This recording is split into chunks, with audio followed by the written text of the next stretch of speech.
जय हिंद दोस्तों। आज मैं आपसे एक ऐसी पहेली पूछूंगा जिसमें बड़े बड़े धुरंधर ज्ञानी बच्चे भी कंफ्यूज हो जाएंगे।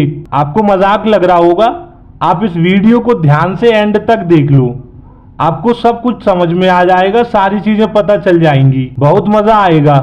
तो फिर कार्यक्रम शुरू किया जाए। पहेली को समझने से पहले हम इस हिसाब को समझते हैं, ये बहुत जरूरी है, वरना वो पहेली आपके पल्ले नहीं पड़ेगी। जैसे मान लीजिए एक आदमी है जो 20,000 रुपये महीना कमाता है, उसकी आय 20,000 रुपये है। वो स्कूल की फीस में 5,000 रुपये खर्च करता है, बिजली के बिल में 2,000 रुपये और 4,000 रुपये कपड़ों में, बाकी के बचे हुए पैसे बैंक में जमा करता है। अब हमें ये पता करना है कि उसने बैंक में कितने रुपए जमा किए। तो ऐसी चीजें जानने के लिए एक सूत्र होता है, कुल आय बराबर खर्च प्लस बचत। उसकी आमदनी थी 20,000 रुपये, तो उसका खर्चा और बचत भी 20,000 रुपये होनी चाहिए, ये सूत्र कहता है। तो एक बार देखते हैं, 5,000 रुपये उसने स्कूल की फीस में खर्च किए, 2,000 बिजली के बिल में, 7,000 हो गए, 4,000 कपड़ों पर, 11,000 खर्च कर दिए। कमाए थे उसने 20,000, तो 9,000 रुपये उसने बचे हुए बैंक में जमा कर दिए। और इस सूत्र से ये सारी चीजें क्लियर हो गई।